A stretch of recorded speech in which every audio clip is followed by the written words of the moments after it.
안녕하세요, 김쌤입니다. 목적 건축의 후속편이 필요한 것 같다는 느낌이 자꾸 생각을 잡아끕니다. 간략하게 못다한 이야기를 하겠습니다. 기둥에 대해 보강 설명으로 시작하겠습니다. 기둥에서 우리는 보조 기둥인 활주까지 이야기했습니다. 기둥에 있는 비밀 하나 말씀드릴게요. 건물 사방 모서리에 세우는 기둥을 귀 기둥이라 합니다. 귀 기둥은 건물 중간에 있는 기둥들보다 약간 높습니다. 왜 이렇게 했을까요? 물론 눈으로는 분별되지 않습니다. 귀 기둥이 중간 기둥과 같은 높이면 보는 사람의 입장에서 지붕에 눌린 모서리가 약간 처져 보일 수도 있다고 합니다. 이 착시 현상을 교정시켜주는 것이 귀 기둥입니다. 귀 기둥에도 비밀이 있습니다. 귀 기둥을 세울 때 수직으로 세우지 않고 밑부분이 약간 안쪽으로 길어지게 세웁니다. 그러면 지붕의 무게 때문에 건물이 양끝이 벌어져 보이는 것을 잡아줍니다. 이를 안으로 쏠렸다고 해서 안 쏠린 기법이라 합니다.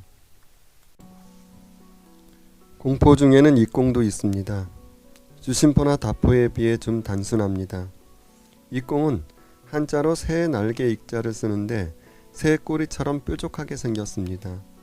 입공이 하나면 초입공, 두 개면 이입공, 세 개면 삼입공이라 불립니다. 사찰의 부속 건물이나 궁궐의 편전과 침전, 그리고 향교나 서원, 살림집 등에서 볼 수 있습니다. 지붕에는 팔짝 지붕, 우진각 지붕, 맞배 지붕뿐만 아니라 모임 지붕도 있습니다. 지붕 가운데를 꼭지점으로 하여 추녀마루로만 내려 만든 지붕입니다. 위에서 보았을 때 사각형 모양을 사모지붕, 육각형 모양을 육모지붕 등등이라 불립니다. 경복궁의 향원정과 동십자각, 불교 건축에서 석등과 승탑 등에서 많이 볼 수 있습니다. 모 지붕의 꼭지점에는 절번구라는 장식기와를 얹어 깔끔하게 마무리했습니다. 이제 기와입니다. 기와는 화재에 강하고 배수 능력이 뛰어난 반면에 무겁다는 것이 단점입니다. 기와 중 지붕 바닥면에 까는 기와를 암기와, 암기와와 암기와 사이를 반원 모양으로 연결시켜주는 기와를 수기와라 합니다. 또 지붕의 처마 쪽 끝에 놓인 암기와와 수기와가 막세기와고요. 지붕 귀퉁이 추녀 끝에 있는 장식기와를 토수라고 합니다. 빗물이 들어오는 곳을 다시 토해내는 짐승머리라는 뜻으로 이무기 모양입니다. 장식기와로 치미와 치드도 있습니다. 치미와 치드는 용마로 양쪽 끝에 올린 기와입니다. 치미는 솔개 끝이라는 말이고 치드는 독수리 머리라는 말입니다. 용머리를 얹고 치드라고 이름 붙였습니다. 치미와 치드는 건물이 상승감을 주려는 의도에서 올렸으며 마찬가지로 잡기 즉 화마를 예방하려는 목적도 있습니다. 장식기와 중 잡상도 있습니다. 잡상은 조선시대 왕과 관련된 건물들이 추녀마루 끝부분에 장식한 기와입니다. 잡상은 한 줄로 쭉 늘어선 진흙으로 만든 흙 인형들입니다. 잡상의 임무는 하늘을 떠도는 잡기를 물리쳐 건물을 지키는 것입니다. 그 잡기 중에서는 불 지르는 것을 좋아하는 하마도 있습니다. 잡상들은 서유기의 삼장법사, 손오공 등등이라고 합니다. 맨 앞에는 언제나 도인 또는 선인이 자리하고 있습니다. 99간집 들어보셨나요? 의리의리하다고 느끼시겠지만 건물이 99집이 있다는 뜻이 아닙니다.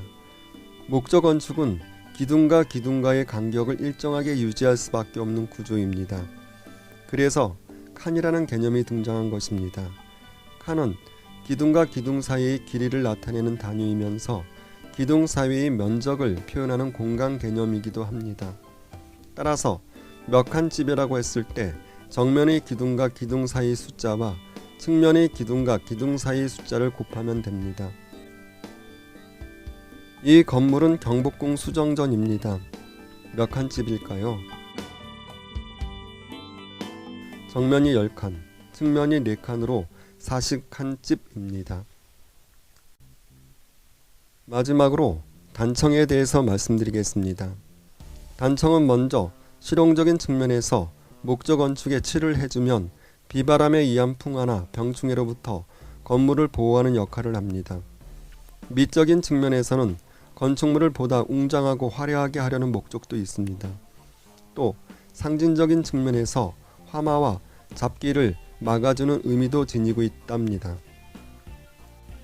단청은 한자로 붉은 단자에 푸를 청자를 씁니다. 그러나 동양의 오행 사상에 따라서 노란색, 검은색, 흰색 그리고 이 5색깔을 섞은 색도 함께 칠합니다. 단청은 일반 살림집에 칠하지 않습니다. 궁궐이나 사찰 등에서 격이 높은 건물들, 홍살문, 연료문 등에만 칠하도록 제한되어 있습니다. 단청의 종류로는 가칠단청, 극기단청, 모로단청, 금단청 등이 있고 건물의 격에 따라 칠해지는 것이 원칙이었습니다. 가칠단청은 무늬 없이 단색으로만 칠한 단청을 말합니다. 극기단청은 가칠단청에서 선을 그어 표현한 단청입니다. 모로단청과 금단청은 격이 높은 건물에 칠해집니다.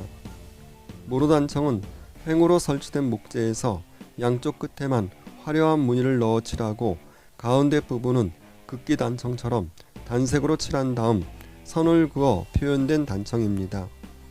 유교 건축물에서는 모로단청이 가장 급이 높습니다. 비단 금자를 쓰는 금단청은 모로단청에서 가운데 부분에 비단 무늬처럼 화려한 기하학적 문양을 새긴 단청입니다. 금단청은 사찰에서 주요 건물에서만 볼 수 있습니다. 아직도 부족하다고 느끼지만 목조 건축에 대해서는 이것으로 마침표를 찍겠습니다. 다음 편은 불상과 불교 건물을 주제로 찾아뵙겠습니다. 감사합니다.